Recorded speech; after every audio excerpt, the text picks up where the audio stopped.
Chennai Pallikaranai காப்புக்காடு Ramsar தளத்திற்குள் ஒரு அடுக்குமாடி கட்டிட திட்டத்திற்கு சுற்றுச்சூழல் அனுமதி மற்றும் திட்ட ஒப்புதல் வழங்கப்பட்டுள்ளதாக சில ஊடகங்களில் செய்திகள் வெளியாகின. இந்த குற்றச்சாட்டு அடிப்படை ஆதாரமற்றது என தமிழ்நாடு அரசின் வனத்துறை விளக்கமளித்துள்ளது.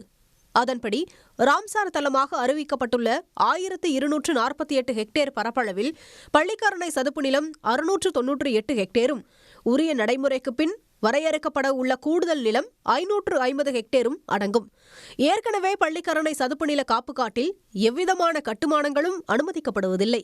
சதுப்பு நிலத்திற்கு வெளியிலுள்ள நிலப்பகுதிகளை சர்வே எண்களுடன் கண்டறிந்து வரையறுப்பதற்கான நில உண்மை கண்டறிதல் இதுவரை மேற்கொள்ளப்படவில்லை என அரசு தெளிவுபடுத்தியுள்ளது. அத்தகைய தனியார் பட்டா நிலங்களே ஊடகங்களில் குறிப்பிடப்பட்ட கட்டுமானம் குறித்த நிலத்தின் சர்வே எண்களாகும் என அரசு விளக்கமளித்துள்ளது. பள்ளிக்கரணை காப்புக்காடு ராம்சார் தளத்திற்கான எல்லைகளை வரையறுக்கும் பணியை ஒன்றிய அரசின் தேசிய கடற்கரை மேலாண்மை மையம் கடந்த ஆண்டு நவம்பரில் தொடங்கி மேற்கொண்டு வருகிறது.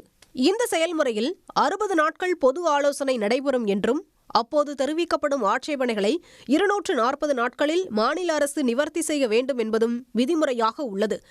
அதன்படி ராம்சார் தளம் அமையும் நிலங்கள் இன்னும் வரையறுக்கப்படாத நிலையில் பள்ளிக்கரணை சதுப்பு நிலத்திற்கு வெளியே உள்ள தனியார் பட்டா நிலங்களுக்கு மட்டுமே சம்பந்தப்பட்ட அலுவலர்கள் அனுமதி வழங்கியதாக அரசு விளக்கமளித்துள்ளது.